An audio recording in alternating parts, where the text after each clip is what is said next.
আসসালামু আলাইকুম। আপনাদের সাথে আছি আমি জেহান। আম বিশ্বে প্রতি বছর ১৮ থেকে ২৪ নভেম্বর অ্যান্টিবায়োটিক সপ্তাহ পালিত হয়। এখন সেই অ্যান্টিবায়োটিক সপ্তাহই চলছে। আ অ্যান্টিবায়োটিক শব্দটার সাথে আমরা সকলেই পরিচিত। সাধারণত আ বর্তমানে যে সিনারিও আমরা যদি বলি, ডেঙ্গুর সিনারিওতে বিভিন্ন জায়গায় এফেক্টেড হচ্ছে বাংলাদেশের বিভিন্ন জায়গায়। এবং বিভিন্ন সময় ঋতু পরিবর্তনের কারণেও কিন্তু বিভিন্ন ধরনের জ্বর বা অসুখে অথবা শীতকালীন সময়ে ঠান্ডাজনিত কারণে আমাদের যখন জ্বর হয় তখন লোকাল যে ফার্মেসি আছে, আমরা বিশেষজ্ঞ কোনো ডাক্তারের দ্বারা আমরা না গিয়ে আমরা হচ্ছে লোকাল ফার্মেসি থেকে আমরা অ্যান্টিবায়োটিক এনে আন্দাজে হচ্ছে সেবন করি অথবা সেবন করাই। অথবা আমরা যখন লোকাল ফার্মেসিতে যাই, ফার্মেসির তে যারা বসেন ওনারাও আমাদেরকে হচ্ছে অ্যান্টিবায়োটিক সাজেস্ট করে। আসলে অ্যান্টিবায়োটিক বিশ্বের অন্যান্য দেশে, বিশেষ করে উন্নত যে দেশগুলোতে অথবা যে সকল দেশগুলোতে স্বাস্থ্যের প্রতি খুব বেশি পরিমাণ জোর দেওয়া হয়, রেজিস্টার্ড চিকিৎসকের কোনো প্রেসক্রিপশন ছাড়া সেখানে কিন্তু ফার্মেসিগুলোতে হচ্ছে অ্যান্টিবায়োটিক বিক্রি করে না। আমাদের বাংলাদেশ সহ নিম্ন আয়ের যে দেশগুলো আছে অথবা অসচেতন যে দেশগুলো আছে, এই দেশগুলোতে আমরা ফার্মেসিতে গেলেই খুব সহজে অ্যান্টিবায়োটিক পেয়ে যাই।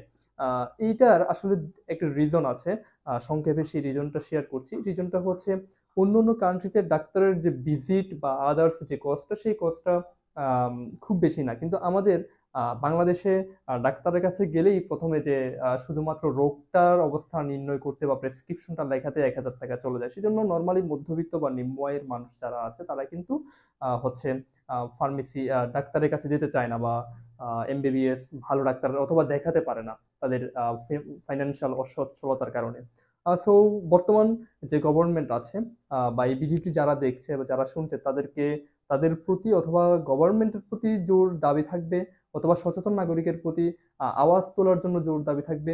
এই প্রেসক্রিপশনের যে খরচটা, এটা যেন কিছুটা কমিয়ে আনা হয় বা একটা নির্দিষ্ট লিমিটের ভিতরে নিয়ে আসা হয়। যাই হোক, আমার মূল আলোচনার বিষয় কিন্তু সেটি না।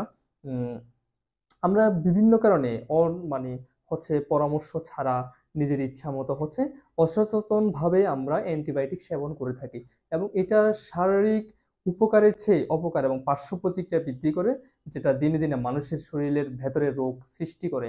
অথবা আমরা দেখা যায় যে অ্যান্টিবায়োটিক সেবন করার ক্ষেত্রে কিন্তু কিছু রুলস আছে, সেটা হচ্ছে কোর্স কমপ্লিট করতে হয়। বিভিন্ন অ্যান্টিবায়োটিকের বিভিন্ন ধরনের কোর্স আছে। আমরা যখন কমপ্লিট কোর্স না করে আমরা ১টা ২টা অ্যান্টিবায়োটিক বা নিজের খেয়াল খুশি মতো যতক্ষণ পর্যন্ত জ্বর থাকে, দেখা যায় কিছু নরমাল জ্বর আসছে, খুব বেশি জ্বর আসছে, আমরা একটা অ্যান্টিবায়োটিক খেয়ে ফেলেছি, পরের দিন জ্বর ভালো হয়ে গিয়েছে আর অন্য অ্যান্টিবায়োটিক খাইনি।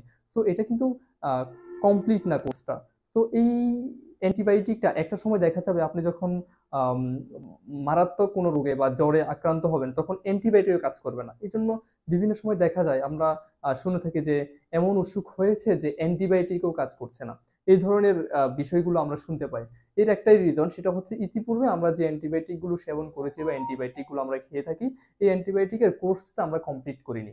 অথবা আমাদের শরীরের সাথে সেটা অ্যাডজাস্ট হয়নি। সো অ্যান্টিবায়োটিক খাওয়ার ক্ষেত্রে আমাদের এই ছোটখাটো জ্বরগুলোর ক্ষেত্রে ডাক্তারের পরামর্শ ছাড়া আমাদের অ্যান্টিবায়োটিক খাওয়াটা একেবারেই নিরাপদ নয়। এই বিষয়গুলো সর্বতোটুকু আমরা আমাদের পক্ষ থেকে আপনাদের কাছে আহ্বান জানাবো এই ব্যাপারে সচেতন থাকার জন্য।